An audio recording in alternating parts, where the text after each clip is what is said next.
This is Rugby Merlin and welcome back to the channel. So we've had some updates about injuries in the England and Ireland squad in preparation for the big match this weekend, and the anticipation is really building up. The excitement is palpable as it always is between these two teams, and just want to get into some of the updates and see how they might possibly affect the teams on the weekend. So I've called this video Fighting Fit because it seems like both teams have the full squad at their disposal. For Ireland, 4 players coming back: Ollie Jaeger, Ian Henderson, Hugo Keenan, and the superstar Gary Ringrose. So they have some great players coming back. Ian Henderson, it's easy to forget that he was such a stalwart of this Ireland side. Great amount of experience that he has, and yeah, he's not even in with a shout, I don't think, for this weekend's starting 23. So yeah, Ireland have come a long way in terms of strength and depth over the last 4 or 5 years. Ollie Jaeger will be a welcome asset, maybe on the bench, but obviously a man with a lot of experience, as I've discussed before. Played for the Crusaders for like 4 or 5 years, a bunch of championships over there. So he's going to be a valuable asset, and any tight head is worth his weight in gold. So yeah, great to have him back. The main 2 men that we want to talk about: Hugo Keenan and Gary Ringrose. First of all, Hugo, absolute world-class player at 15, and I think he's a shoe-in if he's fit to start on the weekend. Such a composed player in attack and defence, and surely he will be a key component to Ireland's victory if indeed they do get one. On to Gary Ringrose. Ringrose has been out since like January, I think. He had a bit of an injury on the calf, I believe, and yeah, an out-and-out outside centre who also plays on the wing now, apparently. So a few headache selections for Andy Farrell, but good ones. You know what I mean? That's when you know your team is in a good place, is when you've got players to choose from and they're all playing well, and it's just a matter of preference and who's best suited to the opponent that you've got in front of you. I think Farrell will be eager to get him involved because if he's fit, he offers such an added dimension. His impact going forward, he's so dynamic and such a classy runner, big stride, but classy, good hands, and such a good outside centre. But on the other hand, Henshaw has done so well in his partnership with Bundee Aki, who's not going to be dropped. No way.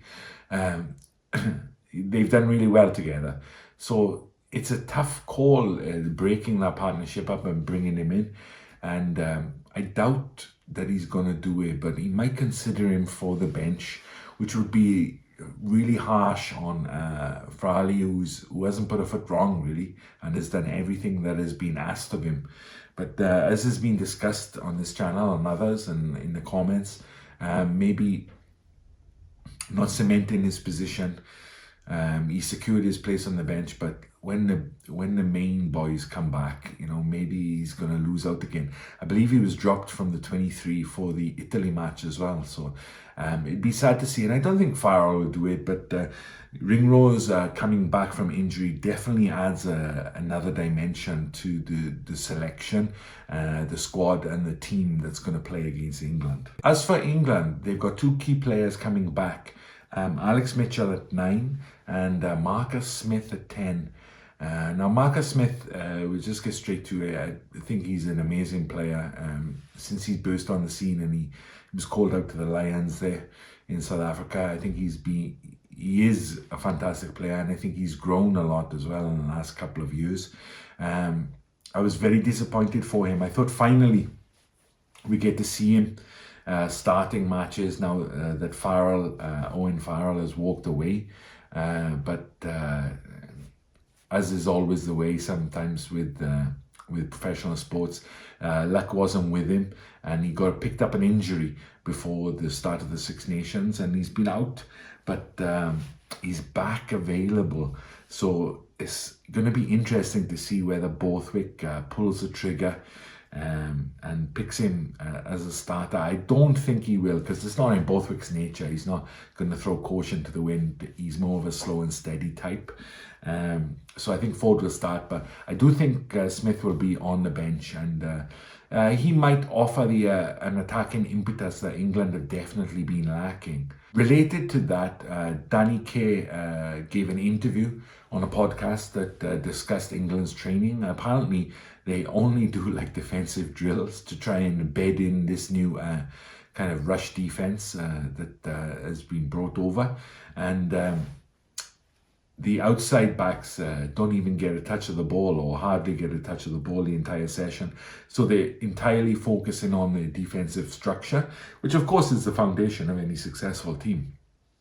But the backs are not getting reps. The outside half, the 10, is not getting reps. They're not working together and not forming a cohesive plan by the sounds of it. That's all we can go off at the moment. But we're seeing on the pitch as well. When they do get a ball, when England got the ball against Scotland, they looked like they didn't know what to do with it. They looked rusty. Their skill set was well below par. So it's evidenced on the pitch from what he's saying. So the thing about Marcus Smith is, I think he's a type of guy that if you give him the ball, he can make something happen, regardless of whether you've worked on it in training or not. So he might be an X factor in this game against Ireland, and I hope he is, because I'm a Welsh fan, and I'm thinking about Lions as well. So to have him fully fit, playing really well for England, would be a big plus for the Lions. But I still don't think it'll be enough, but we'll get into the previews of the match. This is just an injury update. Alex Mitchell, I think he'll walk into the side. Danny Kaye, who played against Scotland, wasn't great.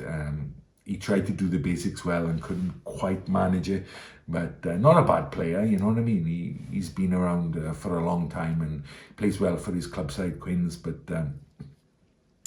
I think Mitchell will start with Marcus Smith on the bench. So the big question is, what split will Ireland go for? I'm kind of tempted just to include Ringrose somehow, because if he's fit, I don't think they'll want to leave him out completely, because he's such a good player, and to get him on at any time during the match could be like a game-breaking moment. Farley, as good as he is and as solid as a player he is not an impact player. So if you look at the forward selection for the bench, they're all impact players. Byrne, James Ryan, like all those guys are impact players, you know. They can make something happen when they come on. And I think that's an aggressive strategy, whereas Farley is more of a defensive strategy, who can cover, he can cover multiple positions and free up a little bit of space to actually bring on a player. And as I said, Ringrose has been playing wing, and Crowley can play 15 as well. Conor Murray can play 10 at a stretch. So maybe they're looking at some other permutations in terms of bench coverage, just to cover the bases. But I really feel like Farrell is the type of coach who wants to take more of an aggressive stand, and not just cover positions, but actually bring players on that are going to do something or going to change the game. So that's the only reason why I think Ringrose kind of return from injury is so significant, is because I think he'll want to include him somewhere, some way, somehow. It's going to be interesting. Of course, I'll do a preview video and a team selection video, but let me know what you think about these players being fit.